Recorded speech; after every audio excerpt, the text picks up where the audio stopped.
mais de 60 anos que eu desenho. Eu sou desenhista, aí eu assino Berzé.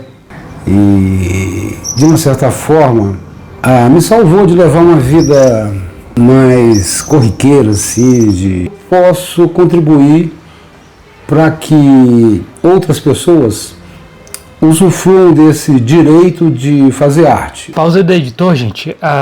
Meu pai, ele é um pouco prolixo, né? Ele é artista, mas o que ele estava querendo dizer é que a gente está abrindo um canal no YouTube em que ele vai poder mostrar um pouco do cotidiano dele como artista, né? Atualmente ele mora numa cidade, um vilarejo que chama Bichinho, e ele tem um ateliê, então ele segue aos 75 desenhando, pintando, fazendo história em quadrinho, e a ideia do canal vai ser ele então passar um pouco disso, algumas dicas práticas, algumas aulas de desenho, de pintura, e também mostrar o cotidiano, né, as obras que ele faz, o passo a passo. Essa coisa de criação, né?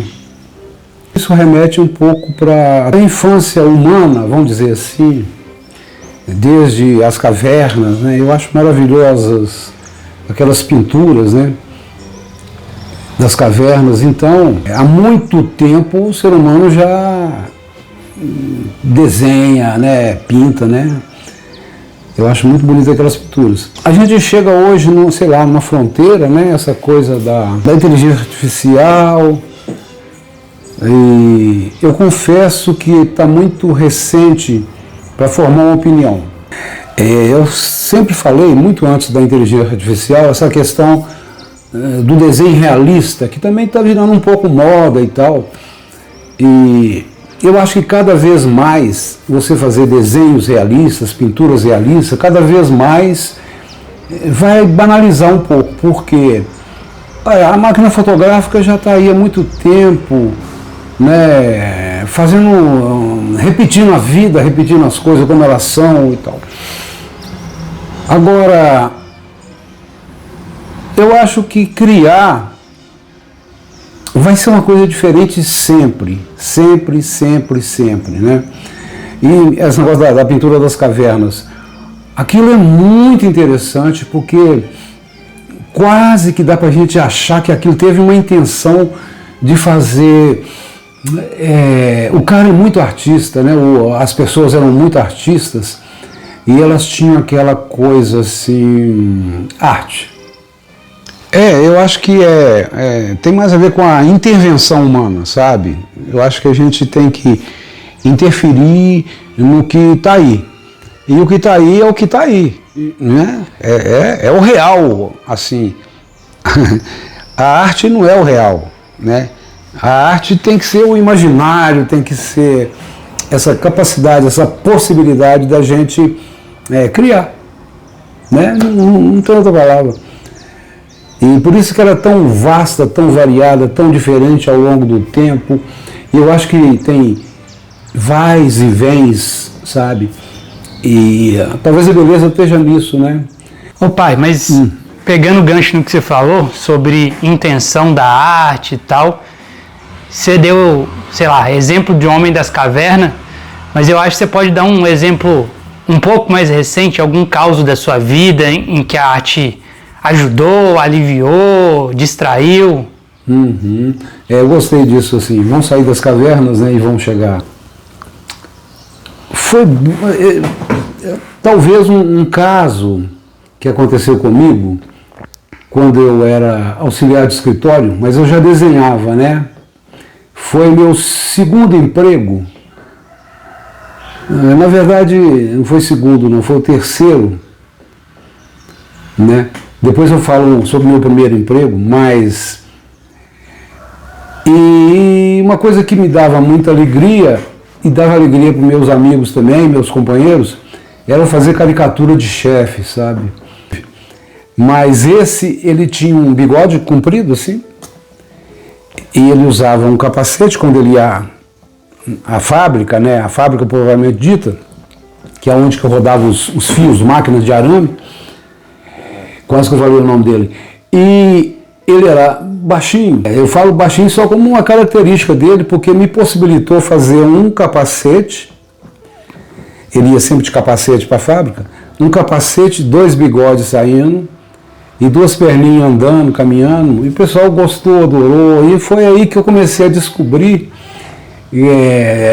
essa coisa do humor, sabe, da possibilidade do humor. Então, eu fiz muita charge, muito cartoon ao longo da vida, mas sobre charge, cartoon e essas coisas, que em algum momento eu comecei a fazer, eu me lembro que eu estava na Belgo Mineira ainda, e estava na crise do petróleo, e eu fiz o Tio Sam, tomando petróleo na veia, uma coisa assim, e saiu no Pasquim, que era um jornal da época, e inclusive eu assinava Alberto, e depois o Raul, meu colega de Belgo Mineira, não chefe, ele falou, Alberto, não pode ser Alberto não, e tal.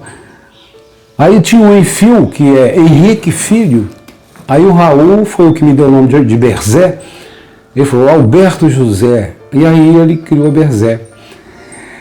E muito tempo, né, atrás, essa coisa do Pasquim, desse desenho que saiu, e eu me lembro de um outro desenho meu que saiu, no Diário da Tarde, aqui em BH, tinha uma página, eu desenhei muito pouco para a grande imprensa, mas tinha uma página, esqueci o nome dela, depois eu vou lembrar.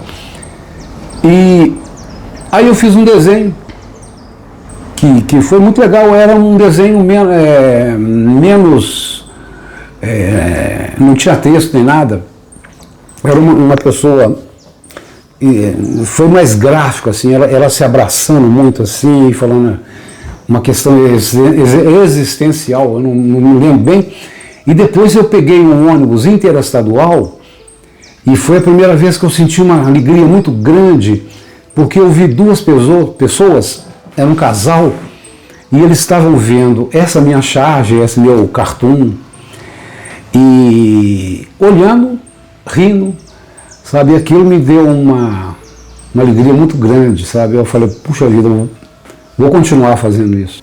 Maravilha, pai. Uhum.